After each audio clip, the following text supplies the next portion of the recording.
campaign meant to vaccinate girls, especially in grade 5, age 9 years old and above, in order to protect them against cervical cancer later in life, because HPV virus may lead to cervical cancer later in life.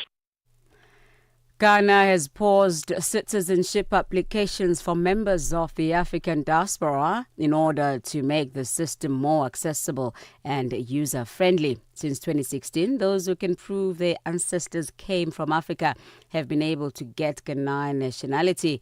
It was primarily aimed at the descendants of those who were victims of transatlantic slave trade.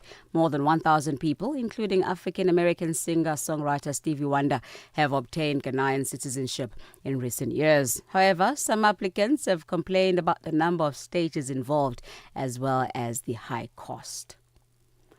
A Kenyan family is seeking answers and support to repatriate the body of their 29-year-old relative who was killed in Ukraine while fighting for Russia. Clinton Nyapara Mogesa initially left Kenya for a job in Qatar in 2024, but later told his relatives that he was traveling to Russia. On Saturday, Ukrainian authorities reported that he had died in a so-called meat assault, one involving high casualty numbers in Donetsk, eastern Ukraine, after being recruited in Qatar. They said the Russians did not evacuate his body and he was carrying the passports of 2 other Kenyans. His death comes amid growing concerns about Kenyans being recruited to fight in the war in Ukraine. Lastly, Australian police have praised the bravery of a 13-year-old boy who swam 4 kilometers to get help after his mother and 2 siblings were swept out to sea. Police said he had saved his family with his determination and courage. The BBC's Katie Watson. Rescuers have said the young teenager was superhuman in his efforts to swim through choppy and dangerous waters to try and save his family. On Friday afternoon, the group, who were holidaying in Quindalup, got into difficulty when strong winds pushed their inflatable paddleboards and kayak offshore. The 13-year-old decided to leave his mother and 2 siblings to start paddling back in his kayak, but after it took on water, he swam the 4 kilometres back to dry land. According to ABC News, he swam for 2 hours with a life jacket on and then removed it to swim another 2 hours. For any news stories you'd like to share with us, please send us an email to newsroom@channelafrica.co.za or call us at +27 11 714 4459. Channel Africa News, I'm Onele Nzinzi. SABC News. The African Perspective. And coming up in your sports news this hour, South Africa will host the upcoming Women's COSAFA Championships, while CAF successfully concludes 2nd edition of the CAF Football Management Executive. Details of these and other stories coming up at 12:30. This is Africa Update, your pulse to the continent. Stories shaping nations and voices driving change. Stay informed, stay connected, right here on Channel Africa, the African Perspective.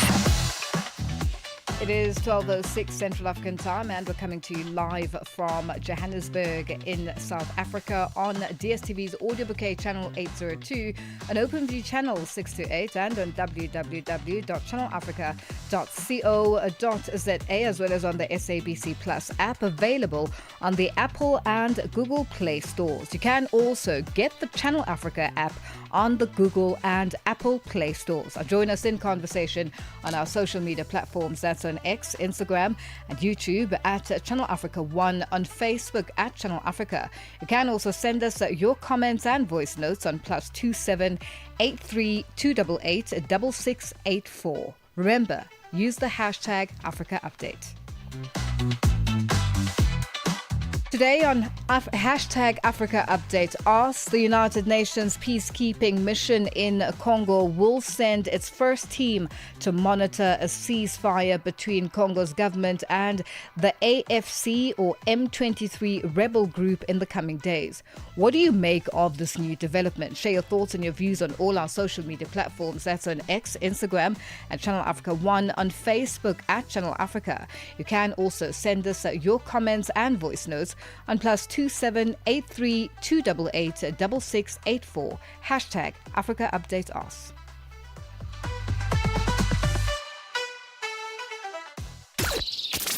As 2025 draws to a close, we pause to honor the spirits that connect us.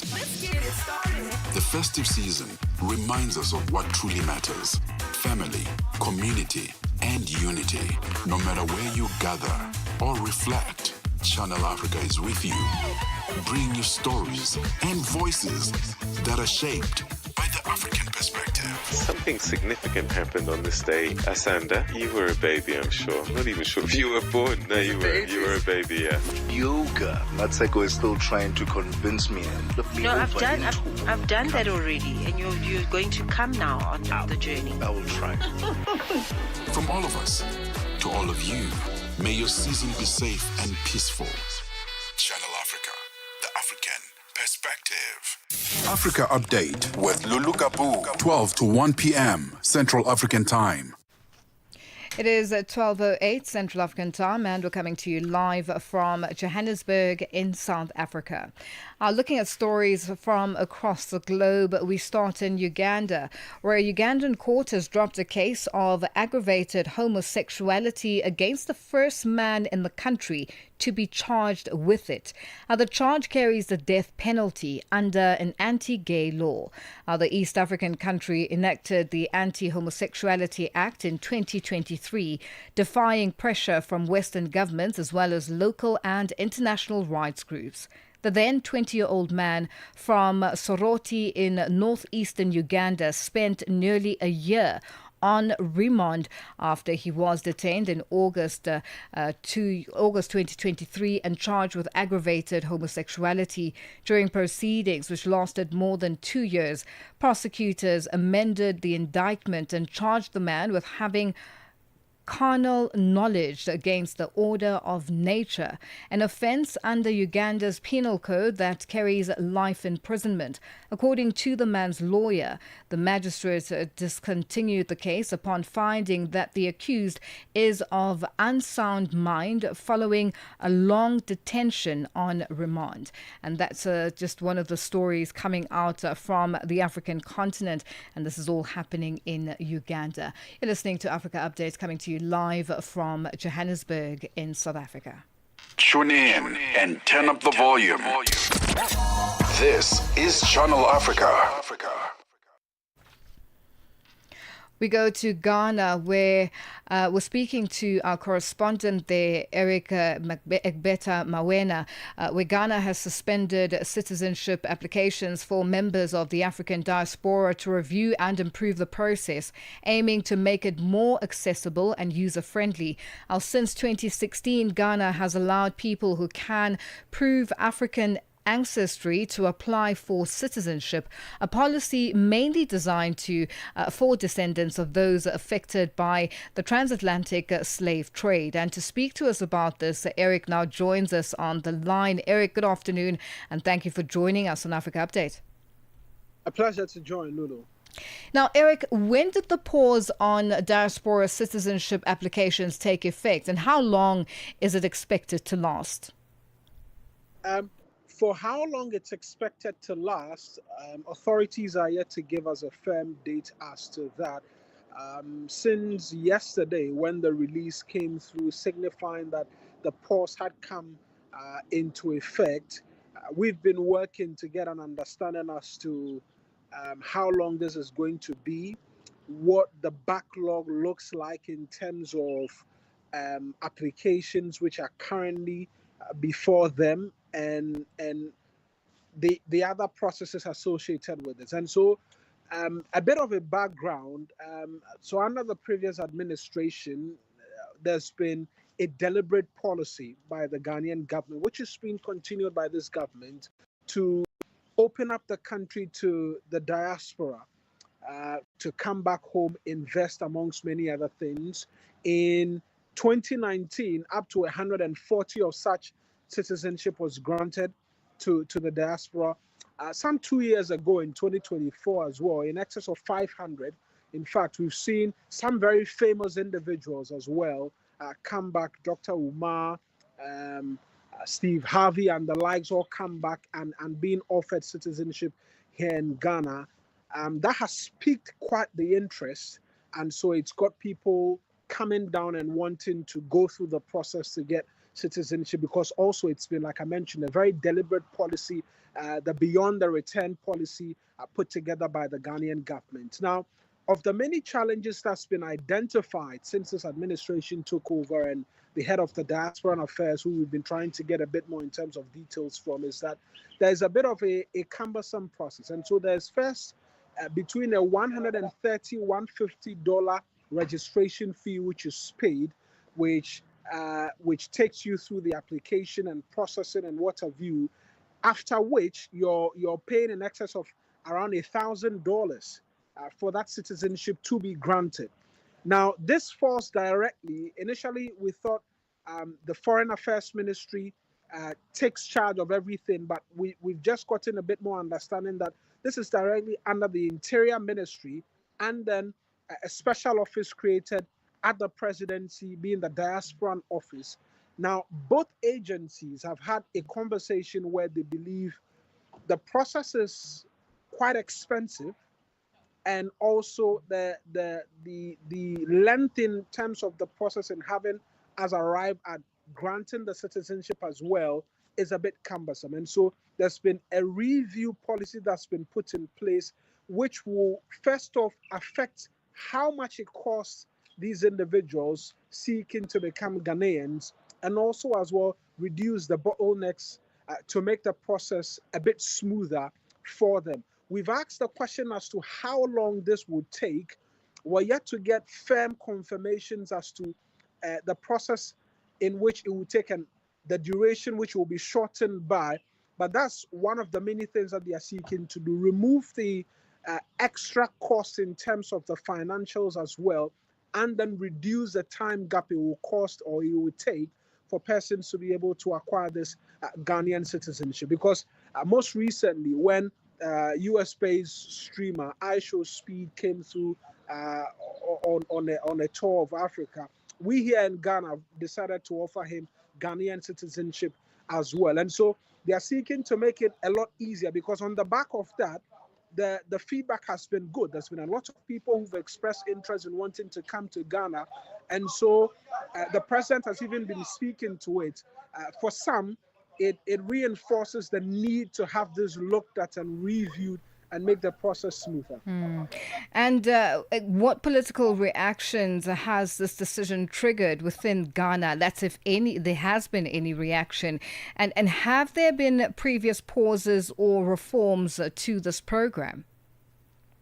Well, the program in itself is very new, because it was started by the previous administration.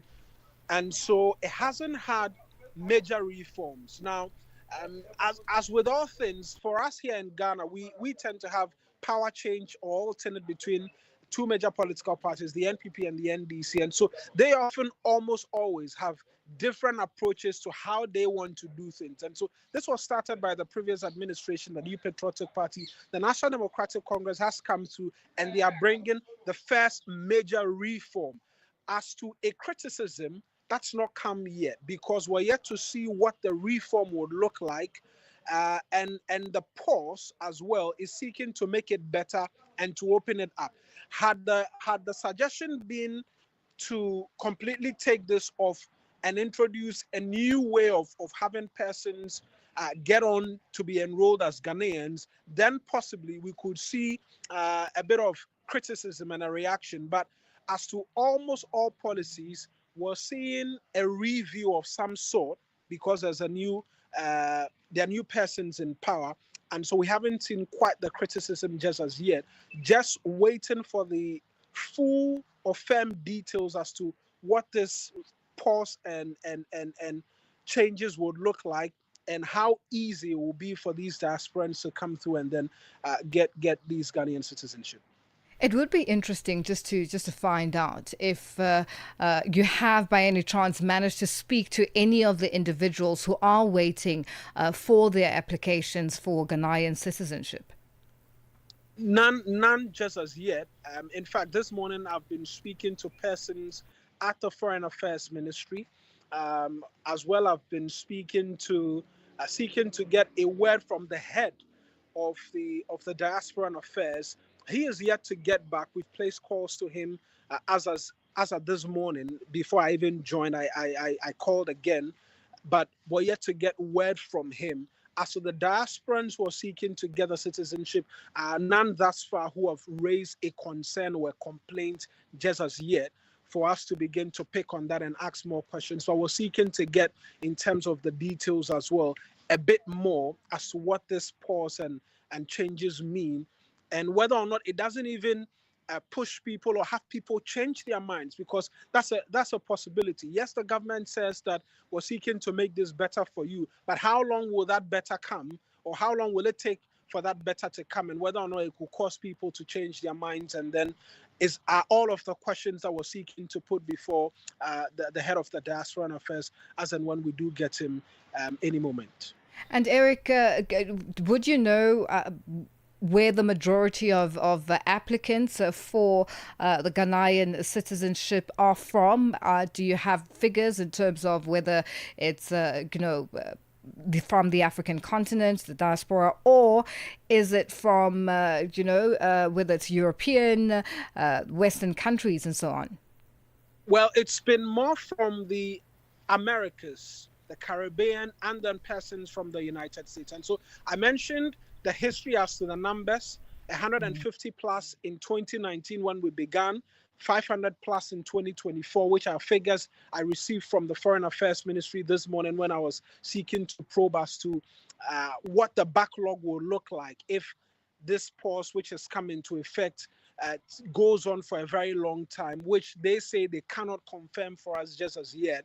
But we've seen a lot of this diplomacy and this open of borders and a welcoming to persons in the Caribbean and then in the United States as well, particularly on the back of that George Floyd incident and what have you. We sought to open the floodgates a bit more, and so more U.S. nationals and then persons from the Caribbean as well. As to Africans, it's been a thing where as a policy for us here in Ghana, we're seeking to relax visa restrictions and have them completely removed for all other African nationals, where they could stay up to 90 days, amongst many other things. And so it's been relatively easy.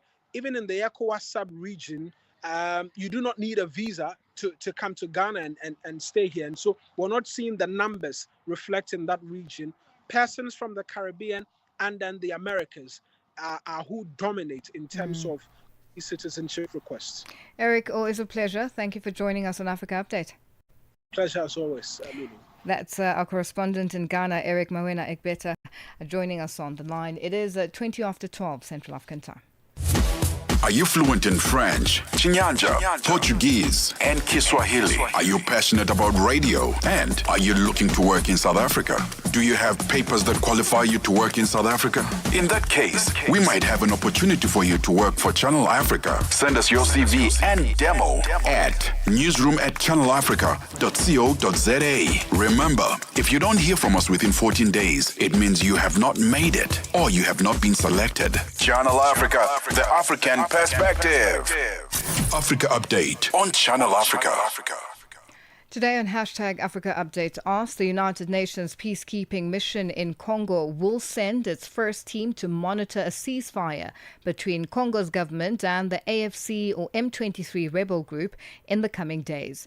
What do you make of this new development? Share your thoughts and your views on all our social media platforms.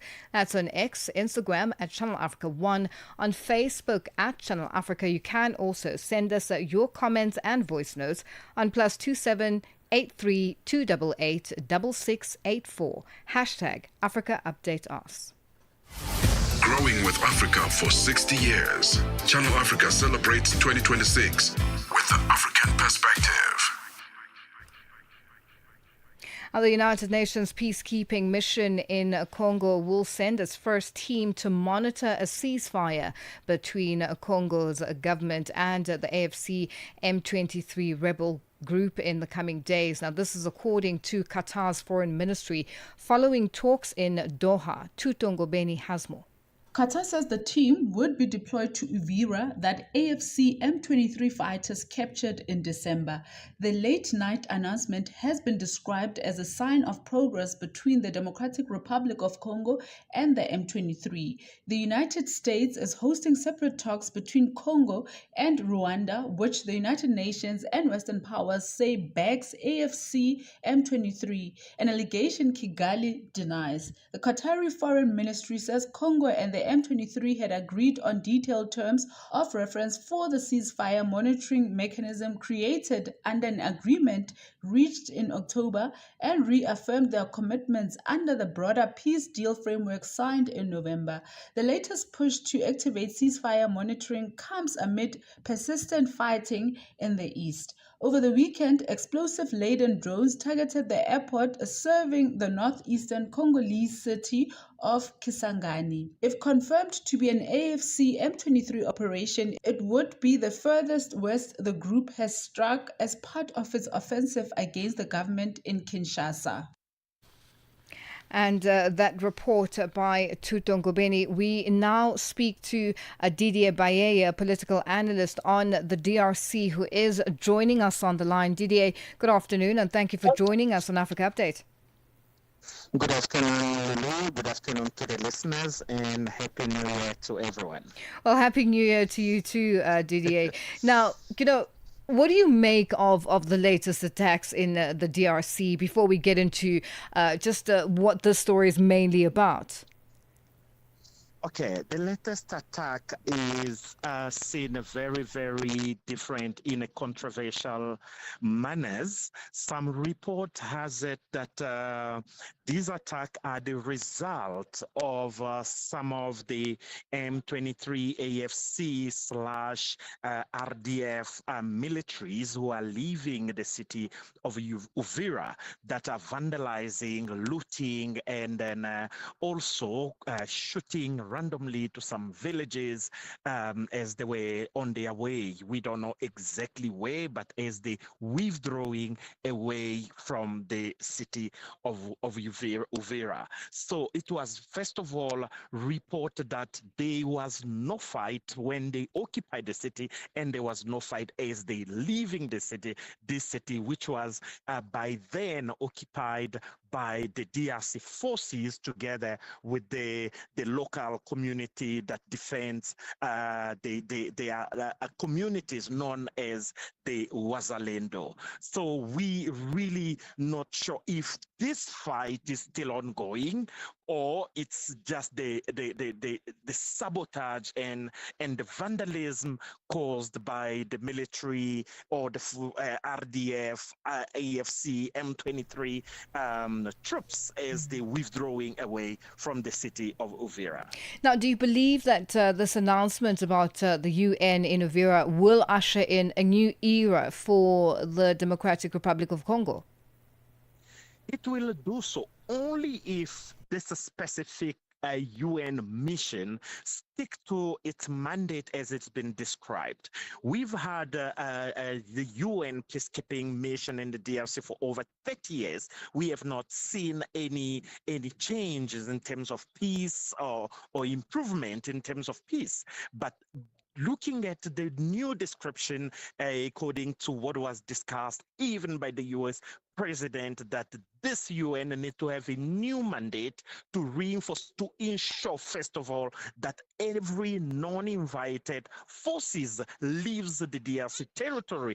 Only if this specific mission is fulfilled, if these UN troops that will be deployed, they stick to that. But if not, we might just see the same situation continuing as it has been over 30 years ago. Now, the US is hosting separate talks between Kinshasa and Kigali. Are these talks likely to bring a major shift on this current standoff? We believe so. We believe there might be a major shift if everybody sticks to their responsibility. On the 4th of December 2025, we witnessed the signing of peace between Felix Tshisekedi, the president of the DRC, and Paul Kagame, the president of Rwanda, in Washington, in the United States. But strange enough, just a day or two after this signing, the RDF, the M23 supported by the Rwandan forces, were able to enter into Uvira on the dawn of the signing of just after the signing of the peace in Washington. And then now the same thing is continuing again. And Lulu, it is also perceived that the withdrawal of AFC M23/RDF forces from Uvira was apparently a threat, a strong warning from the U.S. officials asking Rwanda to withdraw or else face consequences. Hence, we are saying that if only each party can stick and obey to their signature, and stick to that and reinforce that, I guess we will see the change. But if they continue the way we have seen, signing the peace today, fighting tomorrow, signing ceasefire, continuing with the fire the next day, then it's still going to be difficult, which we believe this will only escalate to a much worse situation, or finally putting the whole region into war in the next coming weeks or months. Because they have been a lot of signing of peace agreement, yet everybody keep pointing fingers, but we still believe, according to the U.S. officials,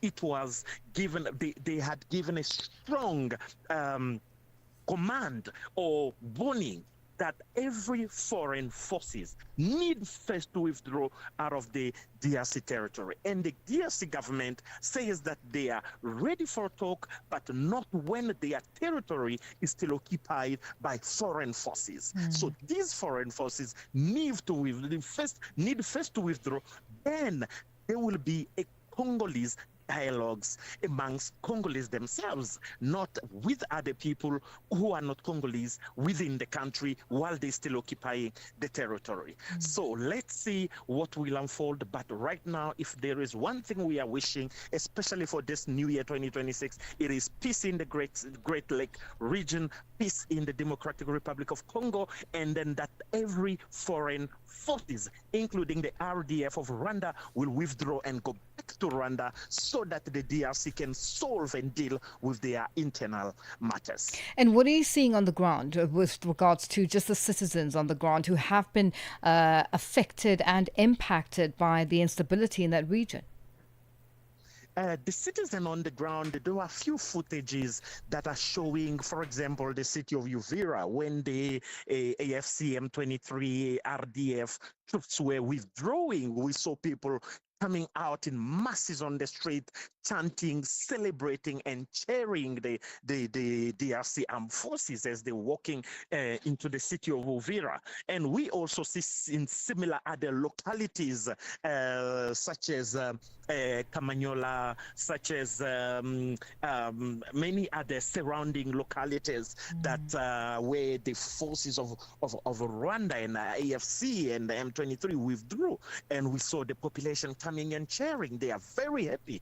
This sends a strong message that these people are living under extreme stressful conditions. There have been a lot of reports of young people being kidnapped, taken by forces, especially boys, by forces to enroll them as M23 fighters, and that raping of women continues, torture and killings, because they taking people's properties by forces in these communities. And then see the reason why, no matter what the so-called leaders of M23 might say, but the population are sending a different message in the localities of villages. When they withdraw, when they are free, and they see the DRC forces coming in, they come and praising them, singing and celebrating the victory, the freedom. So these people deserve the right to enjoy their land, to enjoy their villages and Well, community, Didier, their farm work, yes. and then in all freedom. Didier, thank you so much. We have run out of time, but thank you for joining us on Africa Update. That's Didier Bayeye, a political analyst on the DRC, joining us on the line. It is time for our news headlines. SABC News. Headlines. The African Perspective. Thank you, Lulu. Malaria cases have been increasing significantly in most malaria endemic regions of Namibia over the past 4 weeks. This is an increase of 68% in relative terms. The ad hoc committee looking into national security concerns in South Africa says it has now taken a decision to formally write to the President, Cyril Ramaphosa. The committee chairperson, Soviet Lekhanyane, says Parliament's legal team has now been tasked with drafting a correspondence and consolidating questions from committee members. And a Tunisian appeal court has upheld an increased lengthy prison sentence for high-profile politicians, including opposition leader Rashid Ghannouchi and former security officials, as part of a crackdown on dissent. Channel Africa News, I'm Onele Ntsinzi. SABC News. Headlines. The African Perspective. Sports on Channel Africa. The African Perspective. And it's a very good afternoon from the sports desk. I am Mosibu Dimakura with your latest sports news at the Sawa. So we'll start here. The 2026 COSAFA Women's Championship will take centre stage in South Africa from the 18th of February to the 1st of March. And the COSAFA show is right at the heart of this conversation. So with the Total Energies CAF Women's Africa Cup of Nations tournament in Morocco fast approaching, the tournament could hardly come at a better time, offering the region's leading sides the perfect competitive platform, this to prepare for the continental showpiece. So for South Africa, Zambia and Malawi, it is a vital opportunity to sharpen their edge and also build momentum ahead of a demanding continental campaign. The Total Energies CAF Women's Africa Cup of Nations tournament will be staged in Morocco from the 17th of March to the 3rd of April, with far more than continental pride on the line. The tournament also serves as a qualifier for the 2027 FIFA World Cup in Brazil, also raising the stakes significantly for teams with global ambitions. For the three COSAFA representatives, this regional championship is not just about preparation, it also marks the beginning of a challenging journey towards the global finals. So those three nations representing South Africa, Southern Africa at the Women's Africa Cup of Nations tournament is South Africa, Malawi as well as Zambia. While the Confederation of African Football, in partnership with the University of Cape Town, successfully concluded the second edition of the CAF Football Management Executive Program, marked by an official graduation ceremony held at the University of Cape Town in South Africa this past weekend.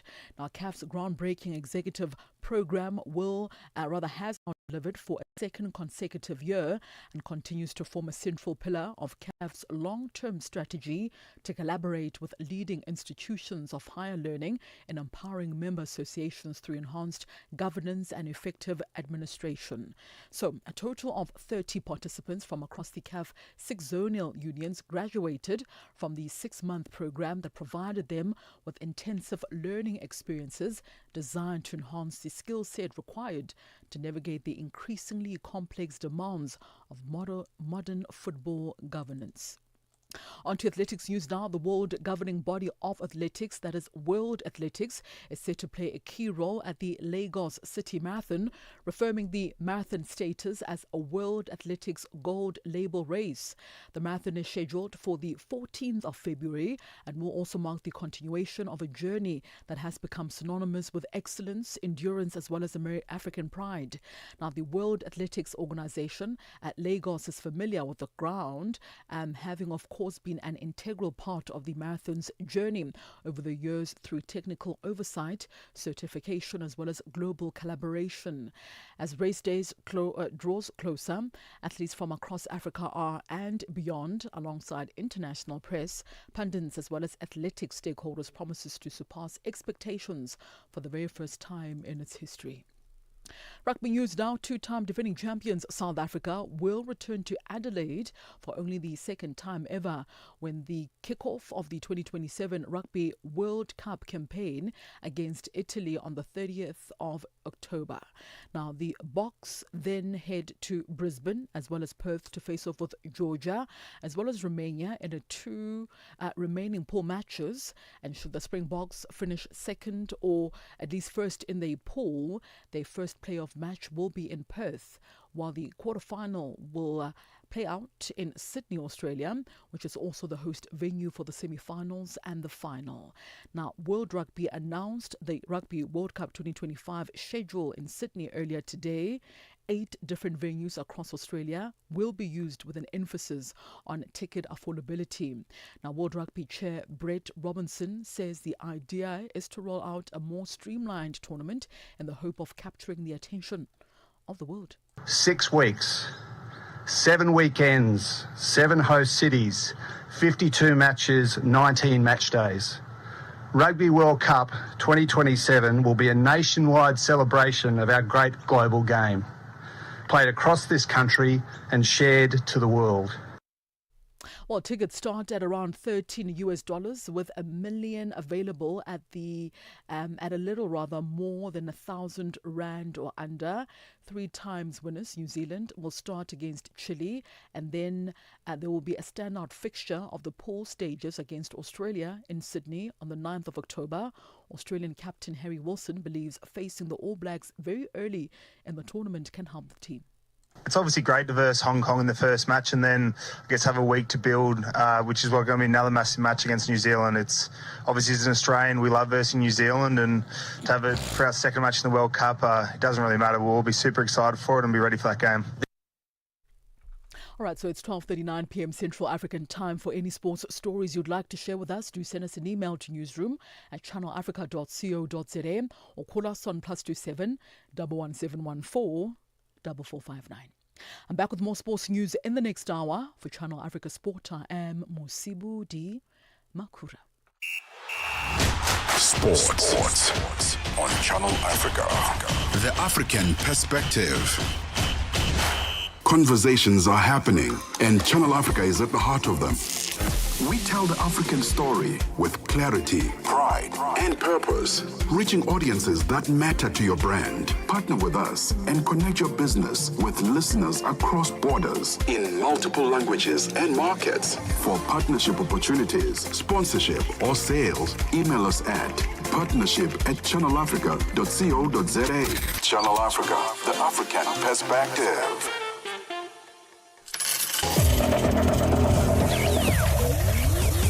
Business news on Channel Africa. The African perspective. Thank you, Lulu, and good afternoon. Economists believe that despite the appreciation made by the South African rand over the recent past, it is still an undervalued currency. Last week, the rand dropped to below 16 rand to the US dollar for the first time in almost 4 years. Economist at the Efficient Group, David Ruth, says there are several factors influencing the rand, including geopolitical issues. Ruth adds that South Africa is also becoming more attractive to foreign investment due to its inflation outlook. I think it is important to note that even at the current exchange rate of the rand, which is around about 16 rand to the US dollar, the rand is still an undervalued currency, depending on how you approach it. But if you use, for example, the so-called purchasing power parity approach, then the correct exchange rate of the currency should in fact be below 10 rand to the US dollar.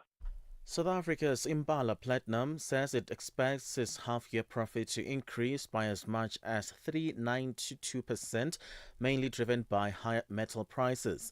In a trading update, the Johannesburg-based miner says it expects headline earnings of $571.19 million for the 6 months to December 2025. Prices of major PGMs, platinum and palladium, have rebounded since the second half of 2025 on the back of a supply deficit and rising demand, mainly from the automotive sector, which uses the metals to make catalysts to curb emissions.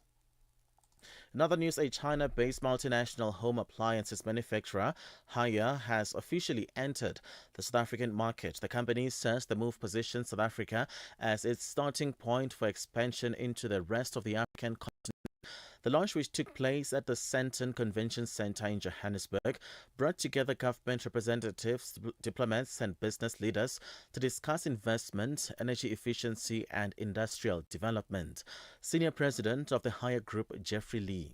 Well, actually, South Africa has great potential, and because for the following reasons. And first of all, South Africa has a population of 60 million, and the average GDP per capita is around $6,000, which is also among the best in Africa continent. Libya plans to boost its natural gas production in the next 5 years to have more supply available for export to Europe by early 2030. This is according to the National Oil Corporation chairperson, Masoud Suleiman. Suleiman says the country plans to increase gas production to nearly 1 billion standard cubic feet per day and start drilling for shale gas in the second half of this year.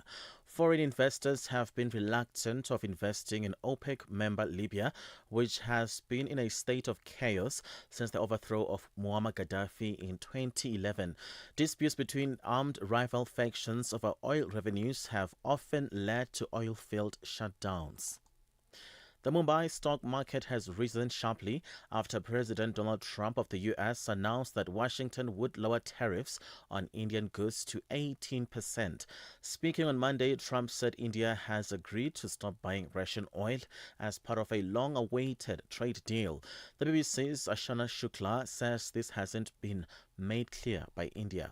The only thing that Prime Minister Modi tweeted was thanking President Trump for reducing tariffs from 50% to 18% and also showering praises about their friendship and the fact that the two largest democracies would come to work. But no word, neither from the Trade Minister or even the Home Minister here in India. It seems unlikely that India will completely cut down on Russian oil, for two main reasons. One, it's cheap for India's import bills. And secondly, Russia is one of its oldest allies.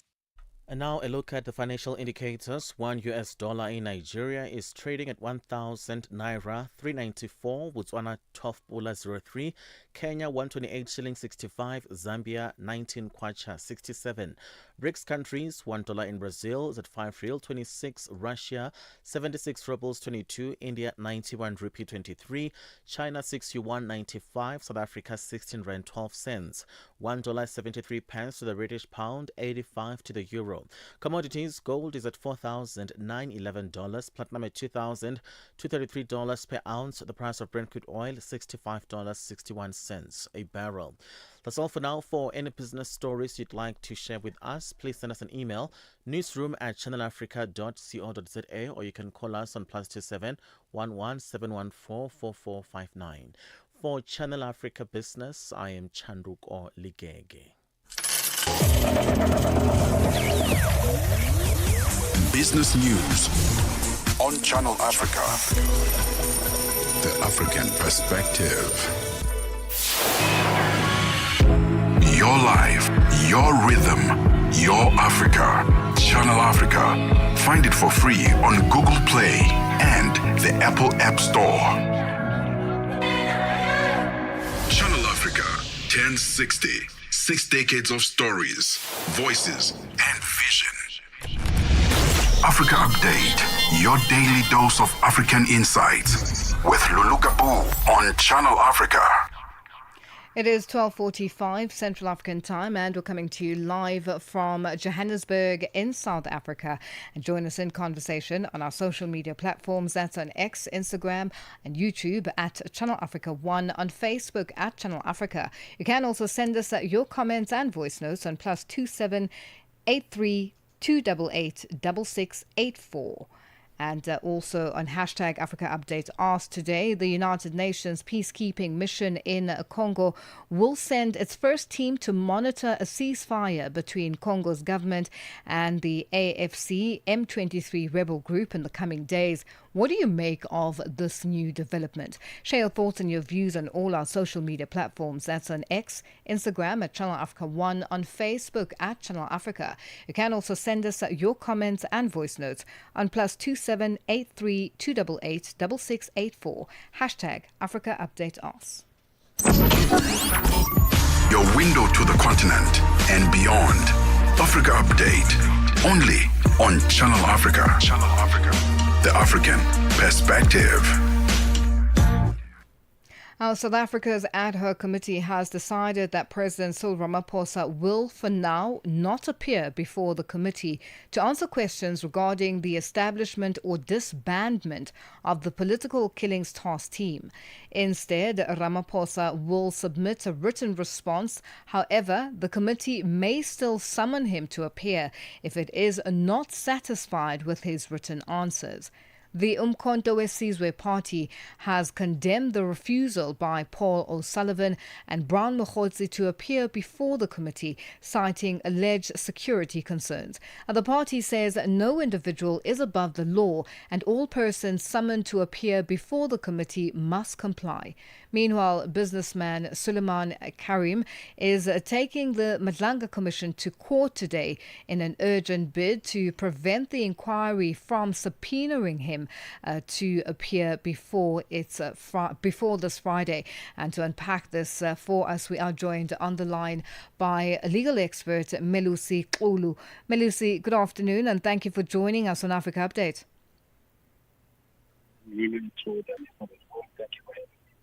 Now, Melusi, is a written response from the President sufficient to meet Parliament's oversight responsibilities? Although I didn't check it because I think it just came out now. For transparency, it will be better for the President to, come to court and to the committee and to be, open about what happened in the disbandment. But hopefully, if it's not going to happen now, soon it will happen, because I think a written statement is not enough. And even the President himself is subject to our constitution when we say everyone's equal before the eyes of the law. But I think we are going to get more from this. So maybe let's wait until, because there are other witnesses that will still come.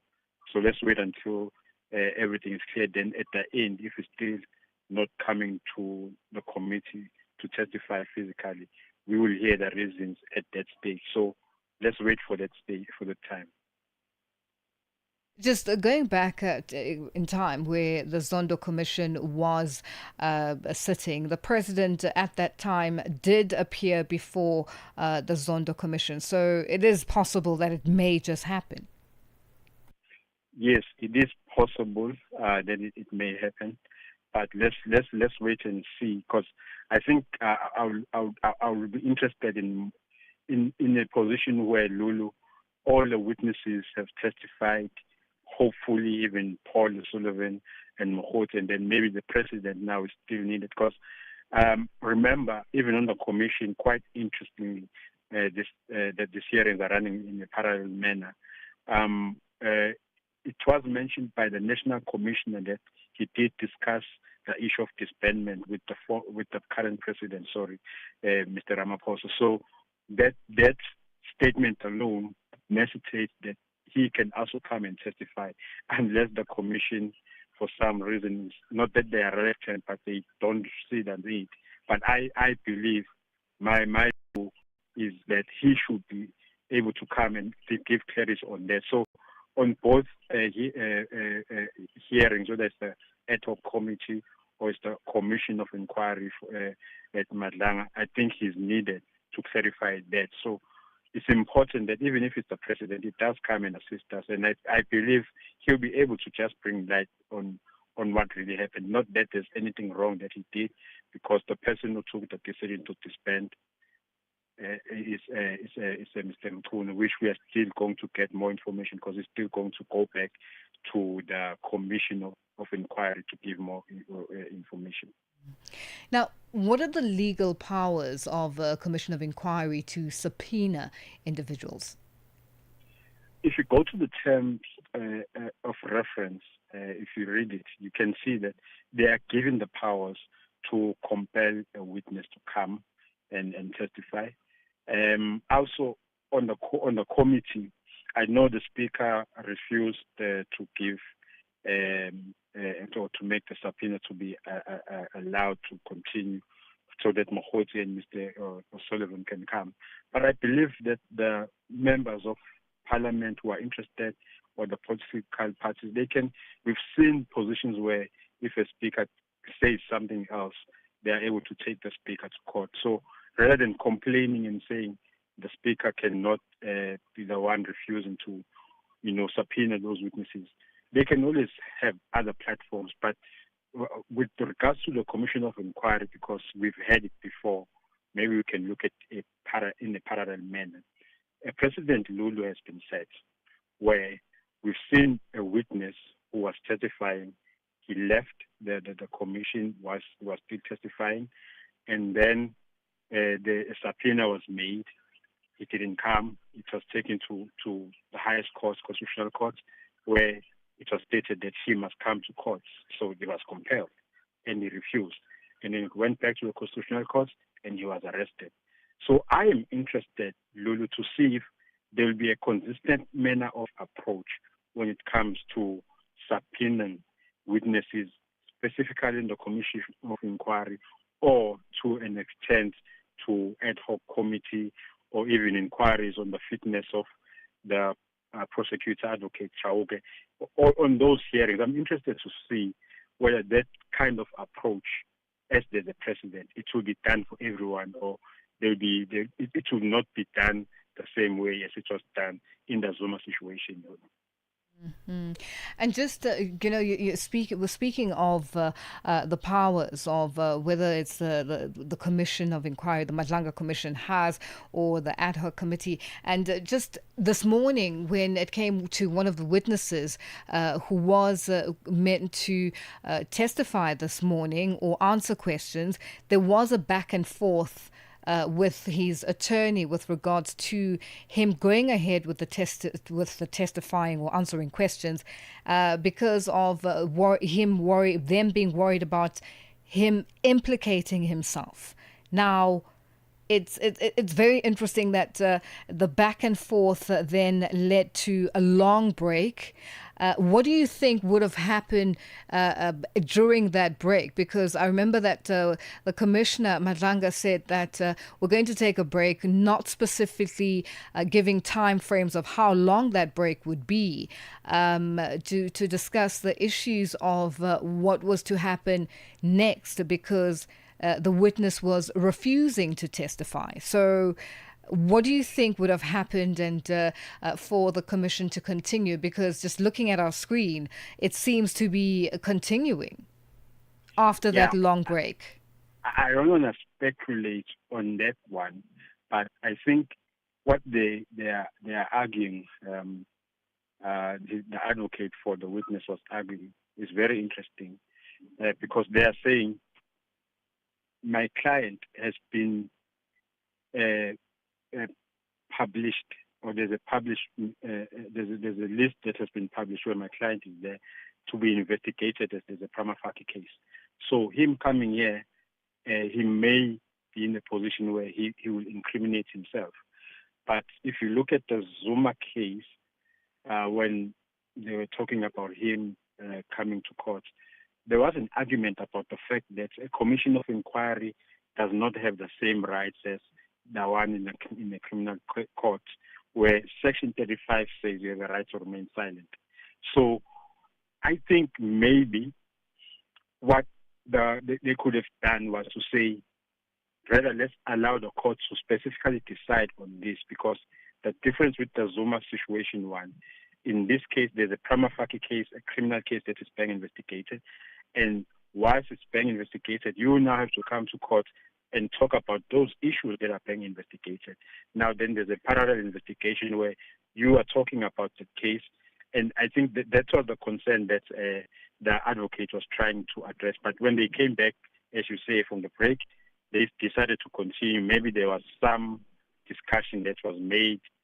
I don't know what would have been made, but obviously we'll investigate, and on the next occasion when you talk about it, when you complete the whole assessment, we'll see. But my main interest, Lulu, is that I think they raised a very interesting objection with regards to their constitutional rights of the clients specifically, that you can't incriminate yourself.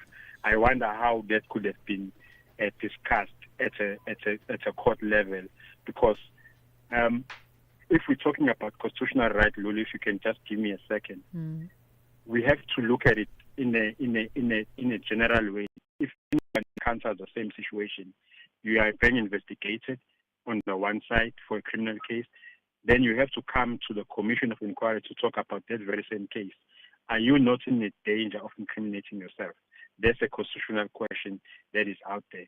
I'm not saying the Commission of Inquiry did not address it properly, but I would have loved it to be addressed in a different forum so that at least in the future we know that if this situation happens, this is how it's handled, because it has been clarified that the Commission of Inquiry is not the same as a criminal court case. But what happens when you're going to discuss things that you are being investigated on in a criminal case? That's such a question I'm leaving there. You know what, Melusi, we have run out of time, but I have to ask, particularly about the case of the businessman Suleiman Karim, who has, who is at the court with regards to an urgent application to stop a commission from compelling testimony. Do you know what is more than likely to happen there? What arguments does he have? Very briefly. Yeah, his arguments that he wants to challenge the witnesses or cross-examine the witnesses that spoke about him before he's given before there's an opportunity for him to give a testimony. So Part A talks about him refusing to come. Part A of his court applications is about him refusing to come to testify because he believes it's unfair that there's testimony against him that he can challenge. Then Part B specifically saying the court should be in a position to, or rather the commission should be in a position to allow him to be able to test the evidence. So those who spoke about him, he wants to, cross-examine them. Okay. But remember, I spoke about the terms of reference, if you remember. Yes. So in terms of, I would say it's point number 10 of it, 10.1, it says the commission shall have the powers necessary to achieve its mandate, including the power to summon witnesses and compel the production of documents. Now, I wonder, when the urgent application is happening, how far those powers will go as far as the court is concerned. Because remember, we just spoke about the fact that the Commission of Inquiry is not interested about your constitutional rights in a criminal trial. It's just saying you must come and testify. And if you can't testify, you must give reasons why. And then the chair will consider whether to allow you not to give testimony or not. Well, Melusi, we have run out of time. Thank you so much for joining us on Africa Update. We are going to leave it there for today. That's Melusi Kulu, a legal expert, joining us on the line. Tebogo Kuleni is here, and there's a lot happening. Hello, how are you, and what's coming up on the upside? Very quickly, as it is 1 p.m. Central African time, I tell you what, we're going to be having a good time today because we have a chef that will be joining us on the line, talking to us about what to eat in the summer periods when it's nice and hot, and why heavy and oily foods feel so... they don't belong in summer. But that's all coming up on the upside. It's 1 p.m. Central African time up until 4 p.m. Central African time with me, Tebogo Kuleni, and Matseko Mosito. But before we get into our festivities, let's get the latest news. SABC News. The African Perspective. Tebogo. Malaria cases have been increasing significantly in most malaria endemic regions on